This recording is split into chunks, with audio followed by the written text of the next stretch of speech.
Bismillahirrahmanirrahim. Alhamdulillahirabbil alamin arrahmanir rahim maliki yaumiddin. Iyyaka na'budu wa iyyaka nasta'in. Ihdinas siratal mustaqim siratal ladzina an'amta 'alaihim ghairil maghdubi 'alaihim waladdallin. Amin.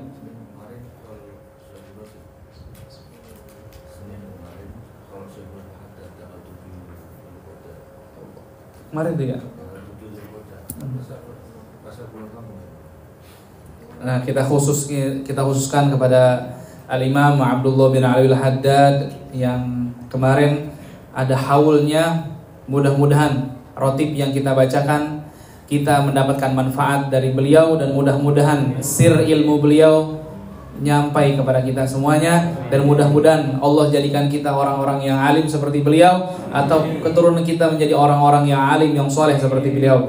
Al-hadihin niyah al-fatihah. A'udzu billahi minasyaitonir rajim. Bismillahirrahmanirrahim. Alhamdulillahirabbil alamin arrahmanir rahim maliki yaumiddin. Iyyaka na'budu wa iyyaka nasta'in. Shiratal mustaqim shiratal ladzina an'amta 'alaihim ghairil maghdubi 'alaihim waladdallin. Amin.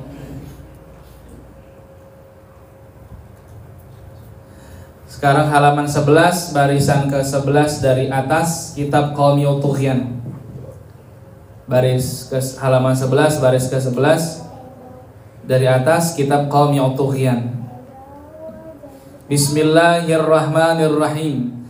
Qala al-musannif rahimahullahu ta'ala wa nafa'ana bihi wa bi'ulumihi fid dunya wal akhirah. Wasyu'batur rabi'atu wath thalathuna. Hifdzul lisani amma la yanbaghi. Qala Allah ta'ala ma yalfadhu min qawlin illa ladaihi raqibun atidun. Wa qala an-nabiy sallallahu alaihi wasallam qiyamud dini as-salatu wa sanamul amali al-jihadu wa afdalu akhlaqil islami as-sumtu atau as-sumtu hatta yaslaman nasu. An Abi Hurairah radhiyallahu anhu anin Nabi sallallahu alaihi wasallam annahu qala man kana yu'minu billahi wal yawmil akhir falyaqul khairan aw liyasmut atau awil yasmut. Wa qala asy-Syafi'i idza arada ahadukumul kalama fa'alaihi. Nah, ini salah tulisannya nih.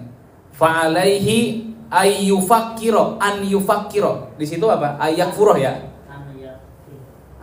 Harusnya an yufakkiro. Fa-nya dulu baru kaf. An yufakkiro fi kalamihi fa in dhaharatil maslahatu takallama wa in syakka lam yatakallama hatta tadhhara min kalamil hukama'i man nataqa fi ghairi khairin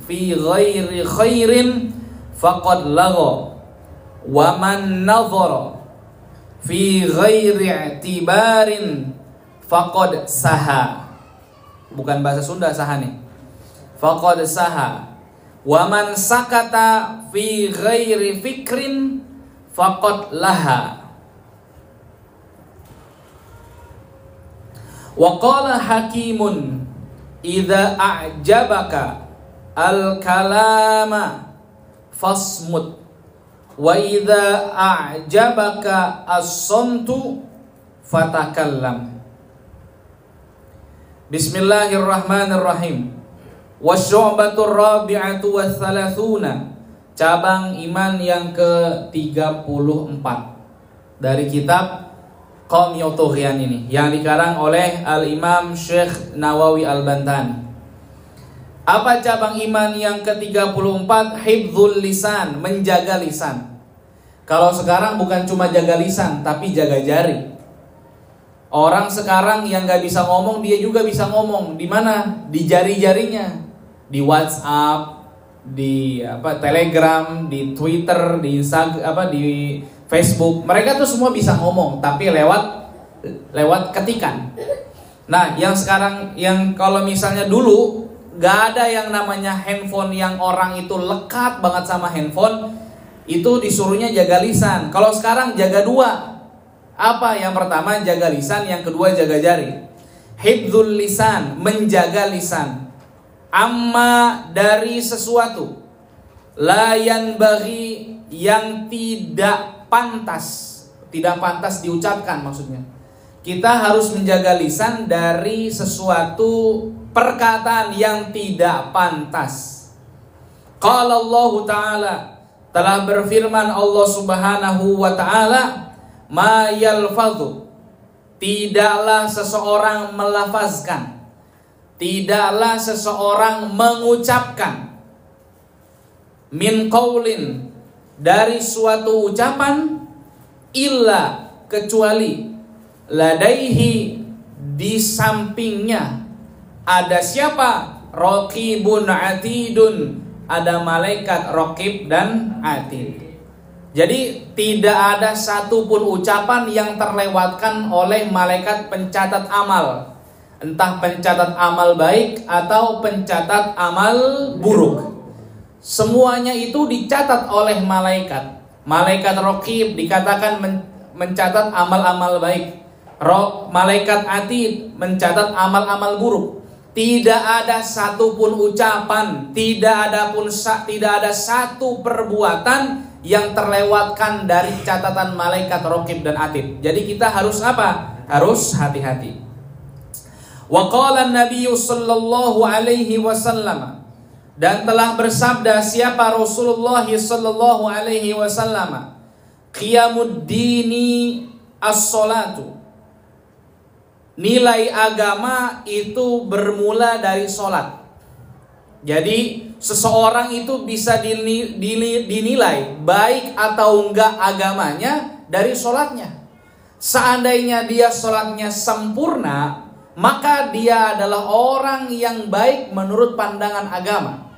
Tapi kalau misalnya sholatnya bolong-bolong, berarti orang tersebut dinilai tidak baik dalam agamanya.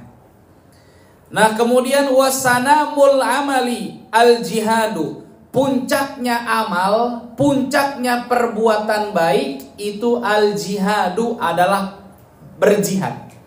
Berjihad di sini maksudnya pertama memang di zaman Nabi kita Muhammad SAW, jihad yang di sini yang disebut adalah jihad mengangkat pedang, yaitu perang.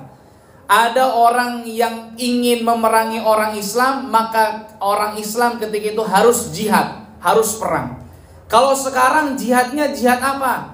Yang pertama, yang sebagai kita penuntut ilmu, jihad kita adalah izalatul jahli. Apa izalatul jahli? Menghilangkan kebodohan. Kalau kita ngaji, kita belajar, kita nuntut ilmu, itu disebut dengan jihad. Itu bahkan jihad afdol bagi kita yang masih diberikan akal oleh Allah Subhanahu wa Ta'ala. Jadi jihad kita adalah belajar. Kemudian jihad yang selanjutnya apa? Yang kedua, apa jihad yang selanjutnya? Mengendalikan hawa nafsu.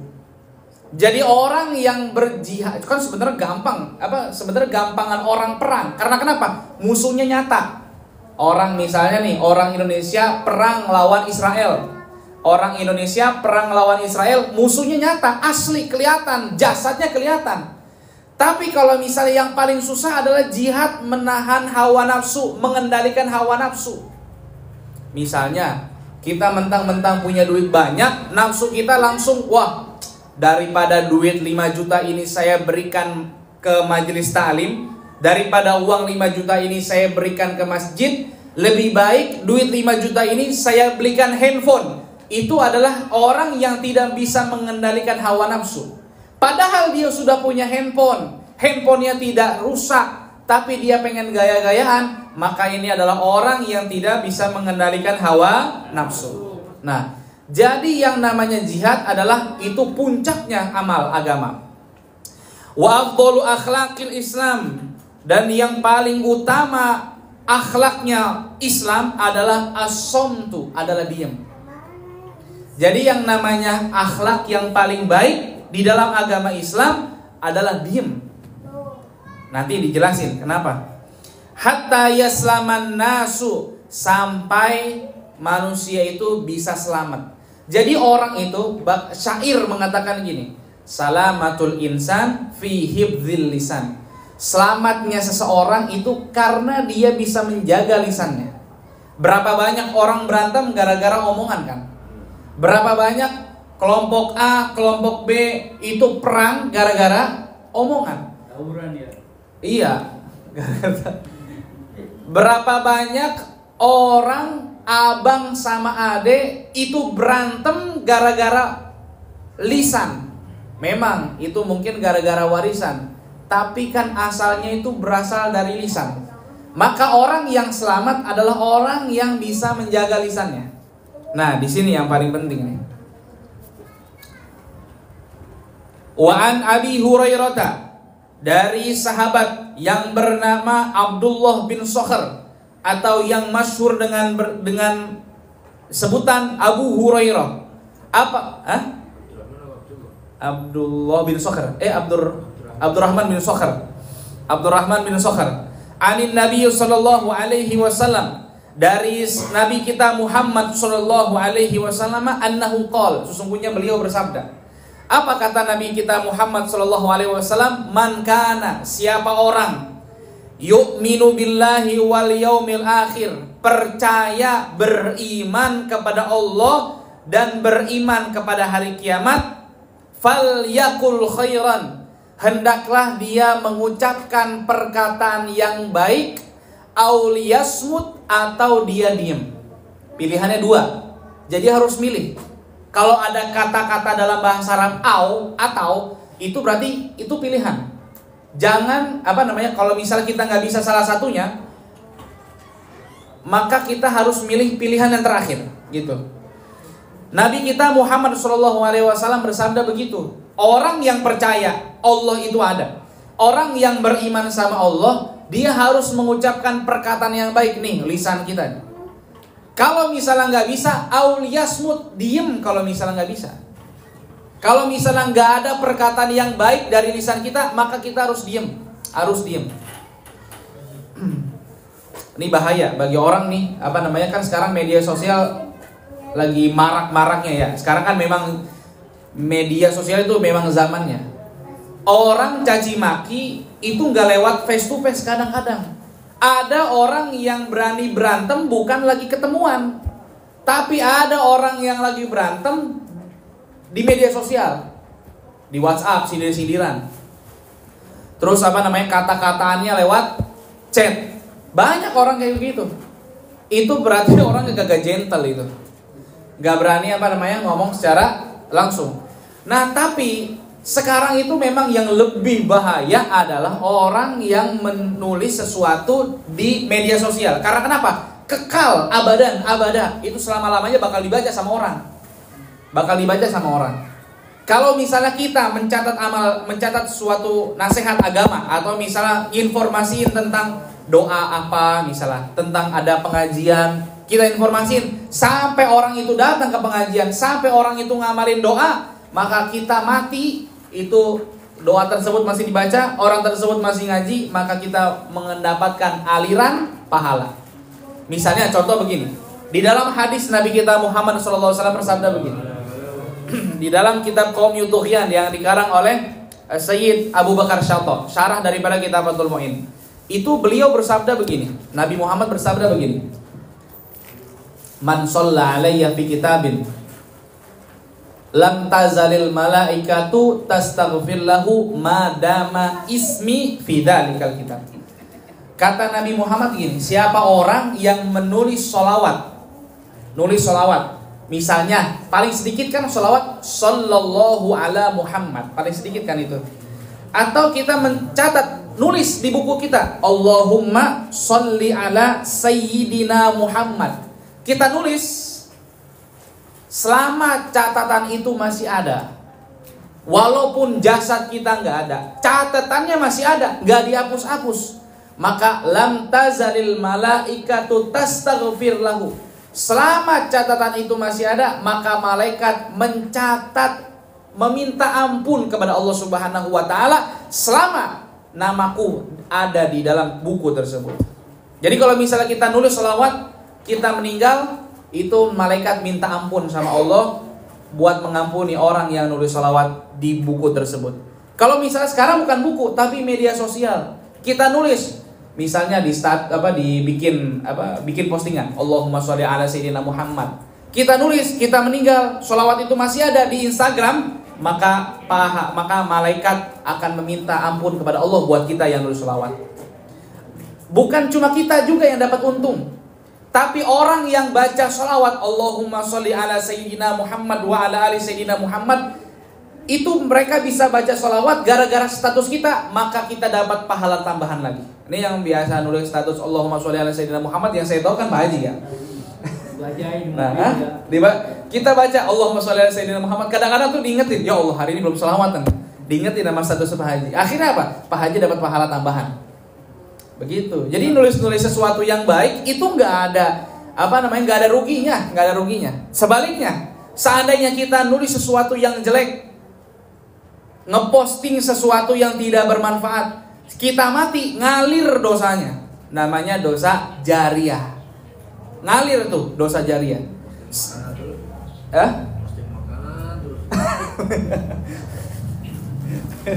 Kalau misalnya posting makanan, nggak semua orang lapar, nggak semua orang kenyang. Bahwa kita ini orang bahagia. Iya benar. Bukan orang susah. Bukan orang sedih. Kalau susah enggak. Bahwa kita ini selalu happy. Benar. Nah, kalau misalnya gini, kita nulis ada orang yang lahir nanti tahun 2030. Nih, ada orang yang lahir tahun 2030. Misalnya kita nulis di postingan, naudzubillah, nulis misalnya kata-kata kasar. Misalnya kata-kata kasar kita tulis di media sosial. Kita meninggal 2045, pas Indonesia emas tuh kita meninggal misalnya. Pas Indonesia emas kita meninggal, orang yang hidup 2030 ke 2045 kan umurnya 15 tahun. Dia punya handphone, dia ngebaca tulisan kita. Gak kenal, tapi nge-scroll ada tulisan kita. Ini apa ya maksudnya? Akhirnya di searching, oh maksudnya ini ya. Akhirnya karena ini orang polos, ikut-ikutan aja. Kemudian orang tersebut yang lahir 2030 ngikutin omongan atau ngomong sesuatu yang kita baca, yang kita tulis, maka kita dapat dosa jariah. Itu baik-baik nulis di media sosial, itu baik-baik. Mendingan nulis sesuatu yang manfaat aja. Jangan nulis sesuatu yang bikin orang ribut, jangan. Apalagi sekarang nih masalah nasab kan. Masalah nasab itu ribut, yang ini ribut, yang ini ribut. Udah, gak bakal ada bisa-bisa. Dan itu jejak digital tidak akan pernah bisa dihilangkan. Gak akan bisa dihilangkan.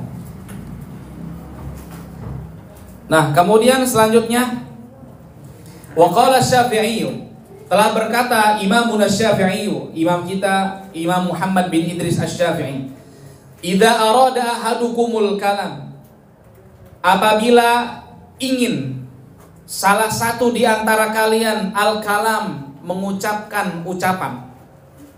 Kalau misalnya di antara kalian ada yang pengen ngomong, bahasa gampangnya, fa'alaihi, maka wajib atas orang tersebut an yufakkiro, berpikir. Jadi kalau misalnya kita pengen ngomong, hendaknya kita berpikir. Fi kalamihi, dalam ucapannya. Fa in dhaharatil maslahatu, maka apabila tampak maslahat dari ucapan kita, takallama, maka boleh ngomong. Silahkan ngomong. Kalau misalnya yang kita ucapin itu menjadi maslahat, kalau yang kita ucapin itu menjadi kebaikan buat orang lain, maka boleh ngomong, mikir-mikir. Wa in syakka, dan apabila ragu, orang itu ragu, lam yatakallam, maka jangan berbicara. Kalau misalnya kita yakin ini pasti ada maslahatnya, ini pasti ada perdamaiannya, maka kita boleh ngomong. Tapi kalau misalnya tidak ada manfaatnya, tidak, bahkan menimbulkan keributan, lebih baik tidak ngomong. Tapi begini, ada hal-hal tertentu yang mungkin pahit boleh ngomong. Di dalam syair mengatakan qulil haqqo walau kana murran. Katakanlah yang benar sekalipun itu pahit. Misalnya anak kita kagak sholat, kita ancam anak kita, kalau misalnya kagak sholat neraka udah nunggu. Itu kan pahit bagi dia. Gak apa-apa ngomong kayak begitu, gak apa-apa. Nah, hatta tadhharo, sampai nampak maslahatnya, min kalam, ya tadhharo titik. Wa min kalamil hukama, dan dari perkataan orang-orang ahli hikmah. Maksudnya bukan orang ahli hikmah tuh bukan yang berantem apa, punya ilmu apa ya, ilmu kebal, bukan. Wa min kalamil hukama, dan dari perkataan orang-orang ahli hikmah. Kayak misal orang ahli hikmah itu kata-katanya selalu indah, orang-orang bijak.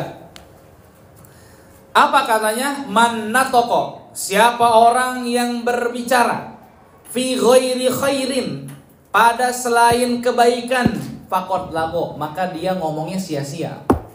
Jadi orang yang ngomongnya nggak ada kebaikannya, maka yang dia ucapin tuh sia-sia. Seakan-akan begini, Allah itu maaf ya, seakan-akan gini, Allah nyiptain kita itu berbicara, Allah nyiptain kita itu punya bibir, punya lisan, biar kita ngomong sesuatu yang baik.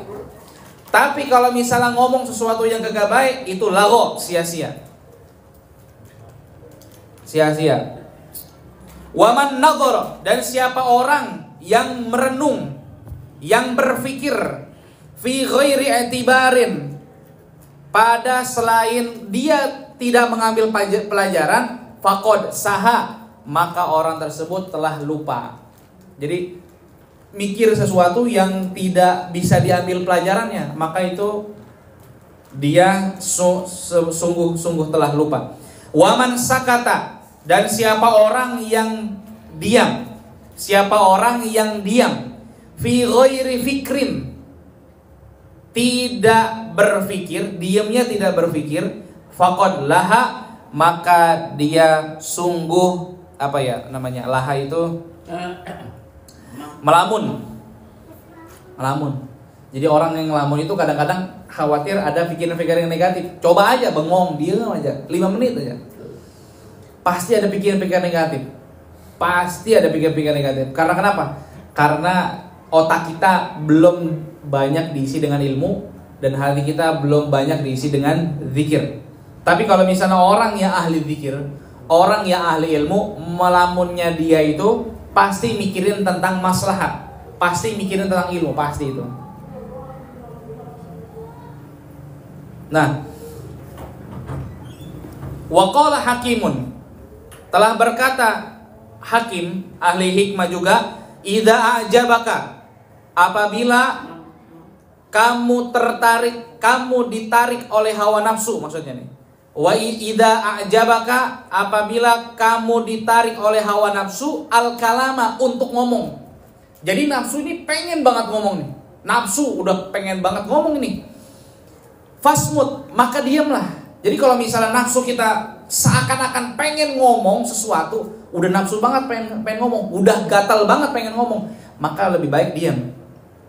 Wa idza a'jabaka as-samtu fatakallam. Tapi kalau misalnya nafsu kita nggak ada rasa pengen ngomong nih, nggak menggebu-gebu pengen ngomong, maka boleh ngomong.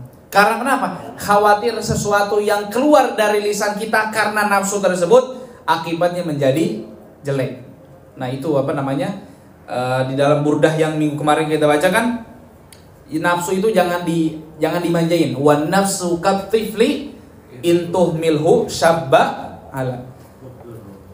Nah itu nafsu itu kayak anak kecil. Kalau misalnya kita manjain terus, kayak anak kecil lah, dimanjain, semuanya diturutin. Maka nanti lama-lama kalau kita nggak turutin permintaan dia satu aja, ngambeknya setengah abad. Nah nafsu juga begitu. Jangan semua yang kita nafsuin, apa aja, jangan semua yang kita nafsuin diturutin, jangan. nanti lama-lama kita jadi ahli maksiat. Jadi ahli maksiat. Nauzubillah min dzalik. Wallahu a'lam bissawab.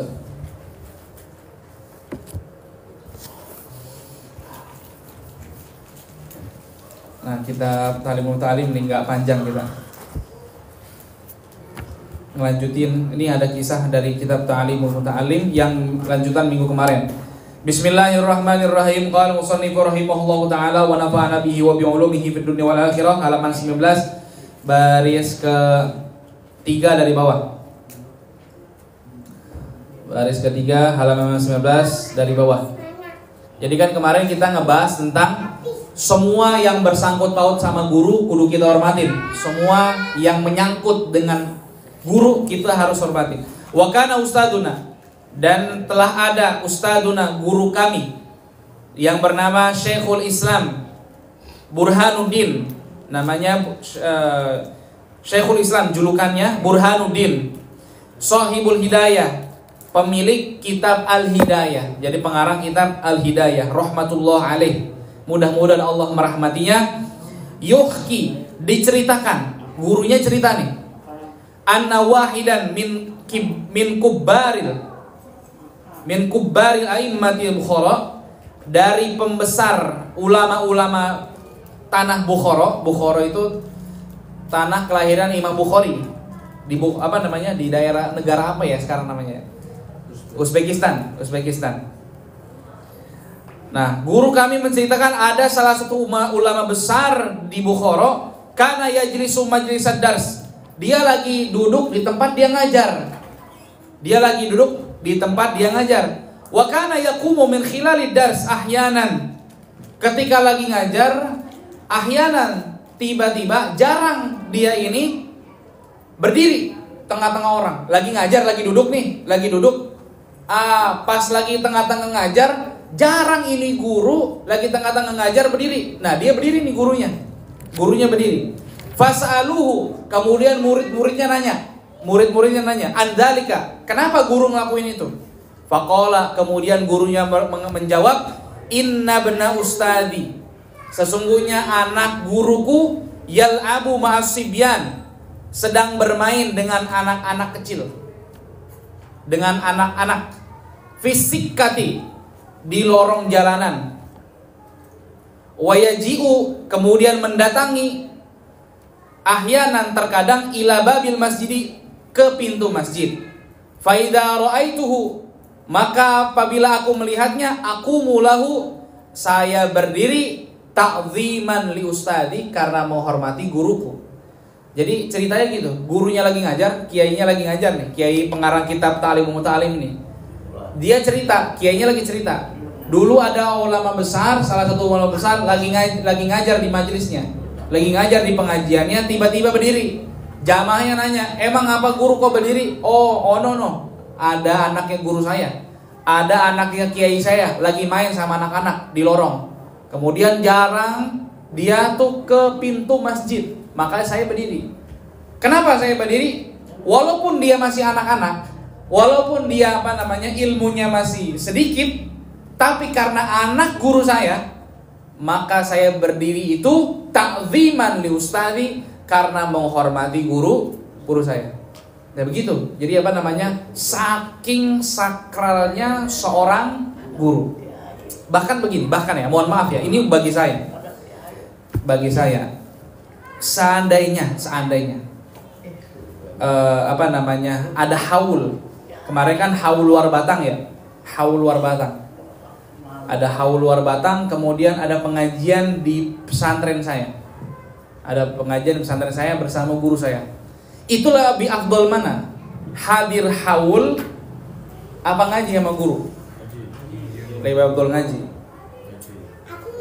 Karena haul kan intinya kan membacakan doa dan ziarah, memperingati haulnya, tahun kewafatannya. Maka saya lebih afdol ngaji daripada ikut haul. Ini ada. Kalau kata saya mah, ini kurang pantas lah. Santri yang kurang ajar, kalau kata saya. Ini ada. Saya nggak sebutin. Ini kiainya kiainya ada jadwal ngajar di pondok nih. kayaknya ada jadwal ngajar di pondok di daerah Jakarta Selatan. Rumahnya juga rumah dia nih di daerah Jakarta Selatan, nggak jauh dari pondok. Ya mungkin bisa dikatakan 15 menit lah atau 20 menit. Dari rumah dia keluar Batang itu sekitar 30-40 menit. Tapi maaf, orang ini lebih seneng ikut haul ketimbang ke pengajian gurunya. Maka murid yang seperti ini tidak bisa dikatakan murid yang taat sama guru, nggak bisa. Maka harus dilihat itu karena kenapa? Yang membuat kita seperti ini, yang membuat kita tahu ilmu itu adalah guru kita. Begitu. Yang namanya kita ziarah itu ambil berkah, mengambil manfaat, ngambil iktibar bahwa kita akan bakal mati juga. Kalau kita mati kayak Habib luar Batang apa enggak gitu. Nah, tinggal pikir.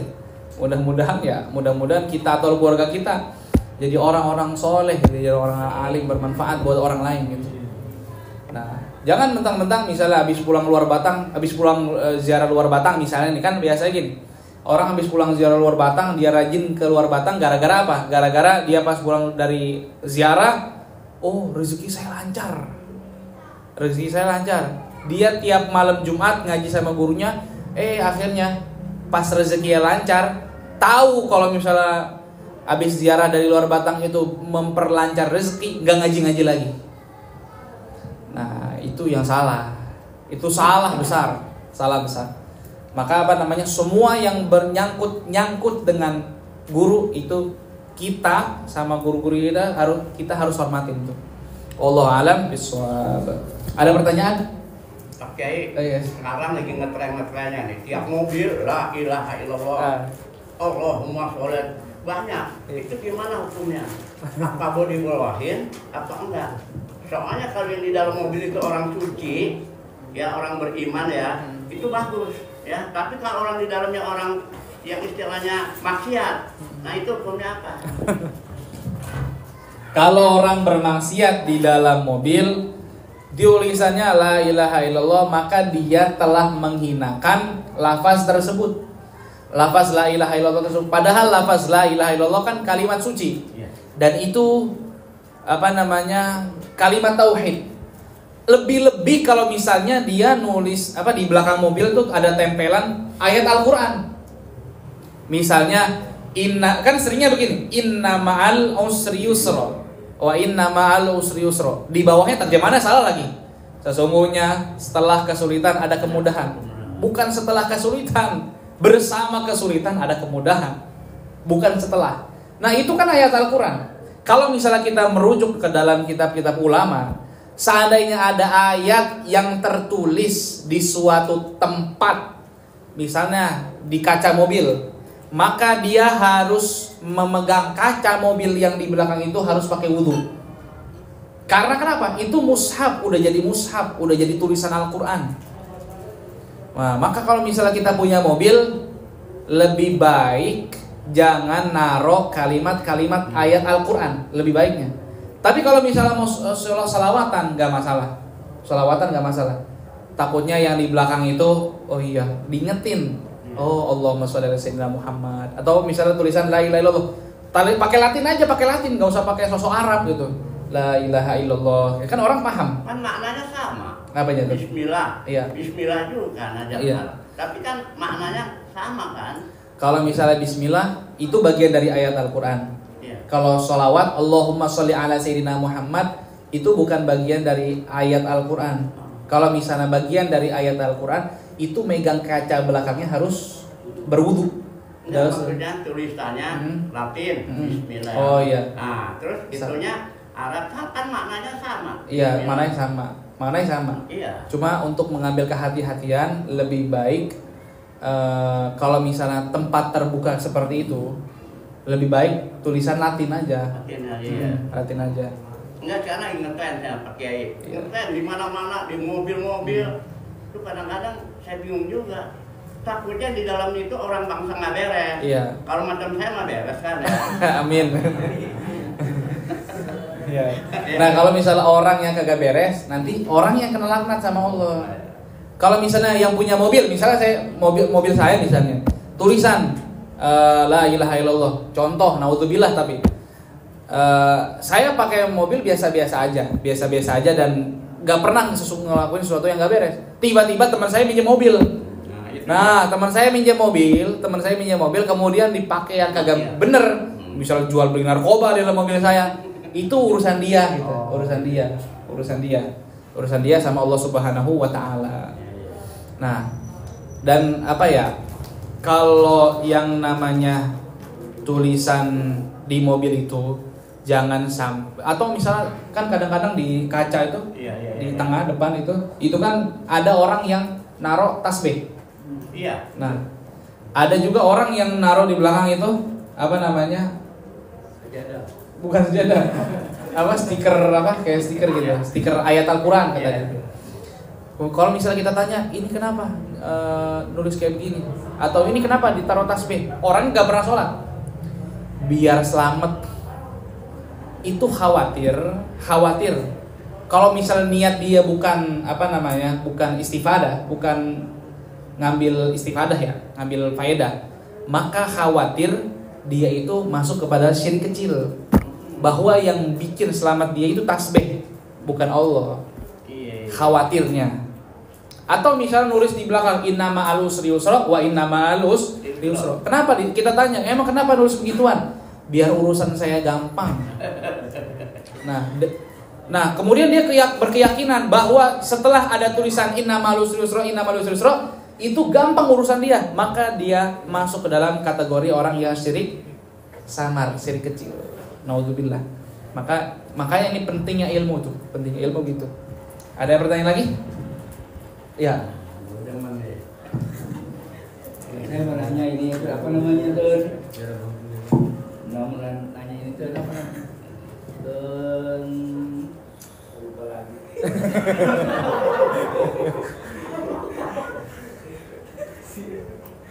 Kalau lupa, itu baca Allahumma shalli ala sayyidina Muhammad biasanya. Biar ingat. Kalau misalnya nggak ingat-ingat, seenggaknya dapat pahala gitu. Kenapa pakai di musola baca Arab tuh kadang-kadang hilang gitu ya? Kayak di sini dah contohnya, nggak ada bacaan Allah, Muhammad nggak ada. Atau umpamanya, itu kan sekarang sudah apa? Maksudnya kenapa? Apa kita dulu nggak punya wudu atau gimana tuh? Karena dia di masjid-masjid itu, saya nggak ada bacaan Arab itu. Ya, ayat-ayat gitu ya, keliling gitu. Iya, dulu kan ada ya, kayak rame lah gitu bacaan. Karena nggak ada. Kadang mau dihilangin apa bahasa Arab nih?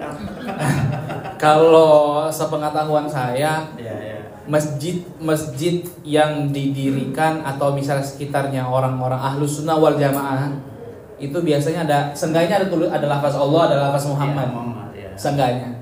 Tapi kalau misalnya ada orang ada musola atau masjid yang yang pengurusnya atau warganya mayoritas salah fikir, itu biasanya nggak ada kayak begitu-gituan. Karena kenapa? Mereka tuh nganggapnya saya juga nggak paham nganggapnya apa tuh ya, berlebihan atau apa gitu. Tetapi di pesantren-pesantren yang saya pernah masukin, nggak ada pesantren yang masjidnya itu nggak ada tulisan khot gitu, nggak ada. Coba nanti datang ke pesantren-pesantren yang pesantren Ahlus Sunnah wal Jamaah ya, gitu, yang NU lah jelasnya. Wallahu a'lam. Ada pertanyaan lain? Tapi kalau di masjid itu tol Jalan Bogor itu bahasa Cina, tulisan Cina, saya belum juga. Di mana tuh? Di daerah Bogor. Pas pintu keluar aja tol. Ada punya apa tuh? Iya. Itu mungkin tulisan Cina kan bukan agama ya. Cina kan negara. Nah, itu mungkin kayak di ini aja di Musofa Ramli ya. Kebersihan daripada iman. Iya. Itu tulisannya Indonesia. Nah, ada itu hadis walaupun hadis dhaif gitu. Iya. Nah, kayak misalnya Bapak nanti ke Sunter dah, ada namanya Musofa Ramli Ramli Musofa. Itu masjidnya itu ada tulisan Indonesia, ada tulisan Arab, ada tulisan Cina. Jadi Bismillahirrahmanirrahim Arabnya. Bawahnya Indonesia dengan menyebut nama Allah yang Maha Pengasih, Maha Penyayang. Bawahnya bahasa Cina. Apa nggak tahu gitu. Tulisan Cina. Jadi apa namanya? Nggak masalah kalau itu mah. Tapi nggak apa-apa ya. Terjemahan. Terjemahannya pernah sholat ke sana. Mau puasa apa? Sangkain petekong gitu ya. Iya, tulisan Cina. Cuman tadinya punya orang Cina, cuman dia masuk Islam. Oh iya sama berarti. Gitu. Ya udah cukup dah. Saya menanya. Iya. Anggota tujuh Tempat apa? Anggota sujud. nah sujud ya. Nih, anggota sujud jidat 1. Ya. 2 tapak tangan kanan kiri. Ya. 3. Tuh. Terus dengkul kanan 4, dengkul kiri 5. Terus nih Kaki kanan kiri. iya, tumit. Di nih, sini. Ini. Iya, yang penting agak nekuk dikit itu. Nah, itu 6, 7. Jadi itu, kalau misalnya hidung itu nggak wajib. Hidung nggak wajib, tapi hidung itu sunnah. Jadi kalau misalnya kita sujud, nempelin hidungnya, dapat pahala sunnah. Tapi ada orang yang bodoh nih, orang bodoh banget. Dia bilang hidung itu, dia bilang sujud mulut itu ke tempat sujud nempel itu wajib. Itu bodoh itu. Bagaimana pengen ngomong subhana rabbil a'la wa bihamdi mulut ke nggak bisa, kan nggak masuk akal. Seandainya dia bilang hidungnya wajib nggak masalah, orang yang menganggap sunnah wajib nggak masalah. Tapi orang yang menganggap wajib itu sunnah masalah. Dan lebih bodoh lagi yang kagak wajib kagak sunnah dibilang wajib. Itu apa ya? PA kuadrat itu.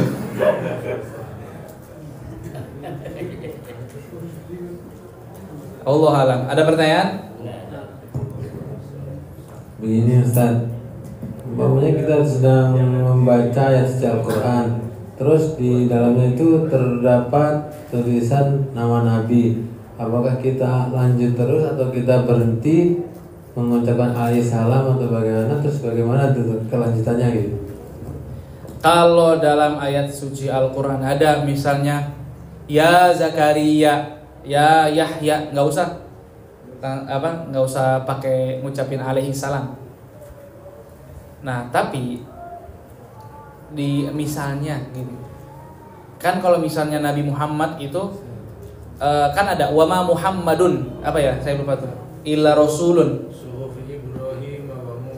Oh iya. Kalau misalnya itu yang surat apa Al-Ghasyiyah ya, surat Al-Ghasyiyah. Al-Ataka ya. Iya, halataka hadithul Ghasyiyah. Suhufi Ibrahim wa Musa. Imam kan gitu. Suhufi Ibrahim wa Musa. Kalau dalam kitab, kalau silakan baca kitab Hasyiatus Shawi. Seandainya khusus surat itu doang, itu ada penjelasannya. Itu dianjurkan untuk membaca alaihi wassalam. Kita nih, tapi jangan kencang-kencang. Pelan-pelan aja, alaihi wassalam. Sama kayak misalnya dalam surat apa ya? Alaihissallahu biahkamil hakimin. Bala wa nahnu ala dzalika minasyahidin. Artinya apa? Alaihissallahu biahkamil hakimin. Bukanlah Allah sebaik-baiknya hakim. Kemudian kita menjawab, bala, betul. Wa nahnu ala dzalika minasyahidin. Kita bersaksi atas itu. Jadi pas kita baca pas membaca alaihissallahu biahkamil hakimin, kita disunnahkan baca bala wa nahnu ala dzalika minasyahidin. Itu ada anjuran di dalam kitab tafsir Jalalain, ada penjelasan ada. Tapi kalau misalnya yang ya Zakaria itu kan masih bukan di akhir ayat. Itu masih tengah-tengah, ya Zakaria, ya Yahya. Khudil kitaba biquwwah gitu kan. Nah itu kalau misalnya itu enggak dianjurkan. Tidak semua itu disunahkan membaca Alaihi salam. Ada sunnah-sunnah yang contoh begini.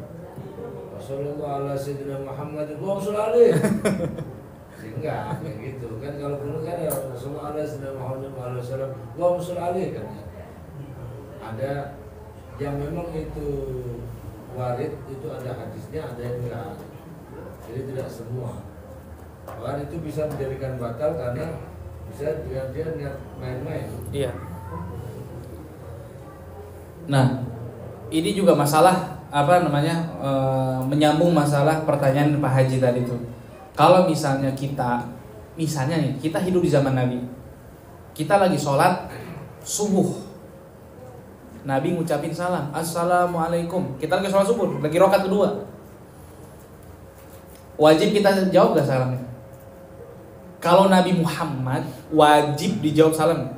Itu penjelasan ada di dalam kitab Fathul Mu'in. Ada penjelasannya. Kalau misalnya kita lagi sholat wajib, itu Nabi Muhammad manggil kita, kudu cepet-cepet ngejawab. Waalaikumsalam kayak misalnya, atau misalnya Bang Tarto dipanggil sama Nabi Muhammad misalnya.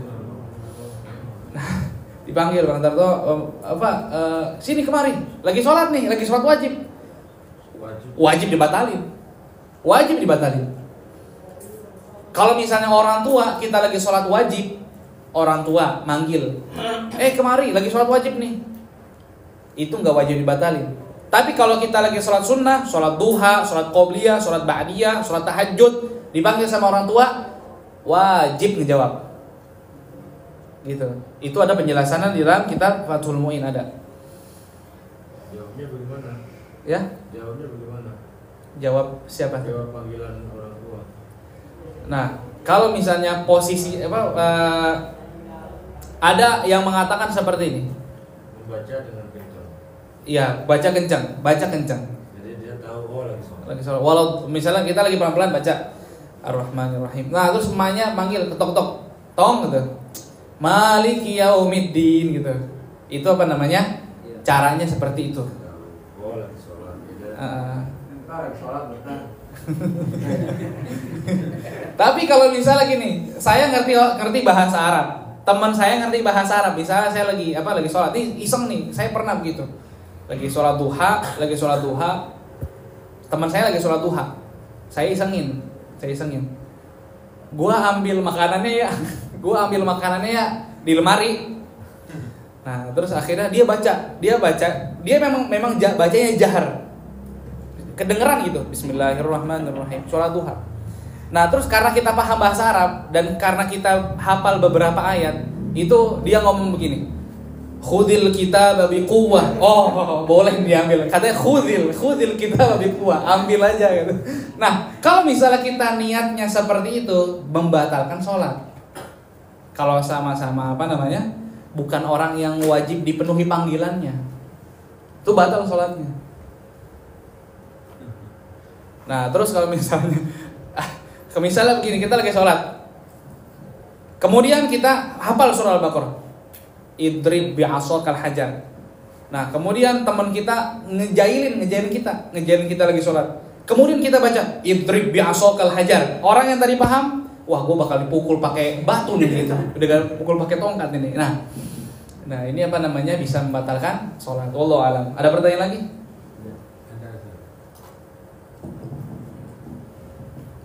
Kalau kita bicara pas waktu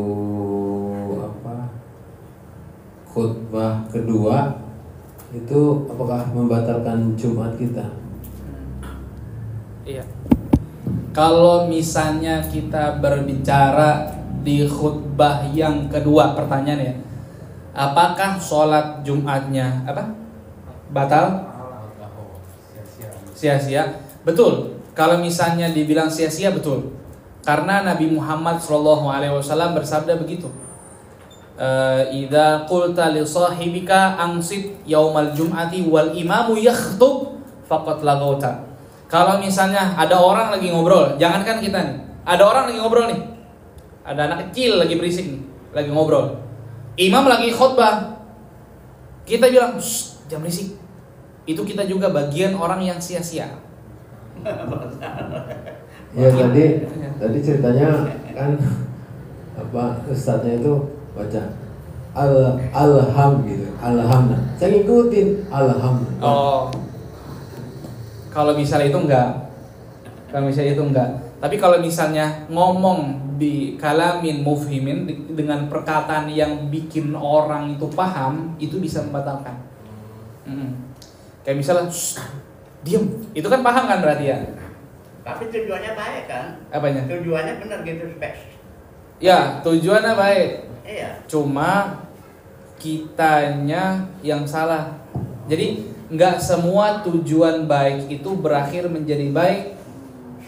Tapi tujuan yang baik itu bisa berakhir baik kalau kita didasari dengan ilmu. Kalau misalnya kita, tujuan saya baik nih biar ngingetin ini, tapi kita nggak tahu ilmunya, jadi kita juga yang salah gitu. Jadi kalau misalnya ada bocah berisik gitu, berisik gitu. Nah, itu kan paham ya, orang-orang pasti paham. Itu bisa sia-sia cuma kita. Iya. Udah aja nanti kalau yang berisik karena udah diem aja. Seenggaknya misalnya kita ngasih isyarat dengan dengan pelototan mata gitu. Pelototan mata itu nggak masalah. Pelototan mata nggak masalah. Bahkan guru saya tuh ngomong begini, Kiai almarhum Kiai Haji Abdul Razik Musyafa Basha, beliau mengatakan begini. 2 khutbah itu betul-betul menggantikan 2 rakaat zuhur kita. Bahkan beliau ngomongin, jangankan ngomong, seandainya kita banyak gerak 3 kali berturut-turut, seandainya kita banyak bergerak 3 kali berturut-turut, pas imam lagi khutbah, batal Jumat kita. Berat juga ya. Berat. Kadang-kadang kaki juga pegel. Nah, itu. Percuma. Ini pendapat yang keras, Iya. pendapat yang keras. Bahkan ya, bukan cuma itu. Ketika imam doa, Allahumma ighfir lil mu'minina wal mu'minat, kan kadang-kadang orang angkat tangan ya. Allahumma ighfir lil mu'minina wal mu'minat wal muslimin wal muslimat, al-ahya'i minhum wal amwat gitu kan. Nah, kalau misalnya pendapat guru saya, ketika orang lagi khutbah, imam lagi khutbah doa, Allahumma ighfir lil mu'minina wal mu'minat, tangannya diam aja, mulutnya amin. Amin. Itu perkataan beliau seperti itu. Karena kenapa? Pengganti dari 2 rakaat itu. Tapi ini nggak harus diikuti, takutnya nggak bisa bebas, takutnya nggak bisa bebas. Kadang-kadang saya juga ngamalin itu, karena kenapa? Semua yang diucapkan sama guru saya minimal sekali saya pernah ngelakuin gitu. Sebagaimana Nabi kita Muhammad SAW, beliau minimal, mereka semua sahabat-sahabat minimal sekali ngikutin apa yang diucapkan sama guru gitu. Diikuti sama guru sahabat siapa? Nabi kita Muhammad SAW. Ada pertanyaan lagi? Berarti tadi Jumat saya nggak batal, Nggak. Alhamdulillah. Tadi itu nggak sadar, saya ikutin, alhamdulillah. Orang yang puasa lupa makan aja kan, lupa nggak sengaja gitu, nggak batal kan? Gitu. Ada pertanyaan lagi?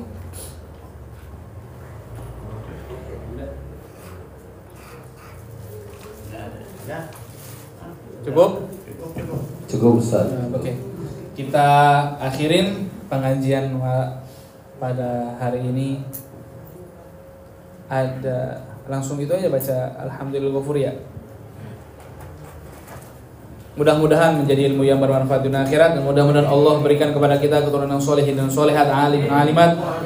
Mudah-mudahan kita dijadikan oleh Allah Subhanahu wa taala orang-orang yang bermanfaat untuk orang-orang lain, dan kita dicintai oleh Rasulullah SAW. Dan dengan bacaan zikir kita, mudah-mudahan kita dizikirkan, diingatkan oleh Allah Subhanahu wa taala. Assalamualaikum warahmatullahi wabarakatuh. Waalaikumsalam warahmatullahi wabarakatuh.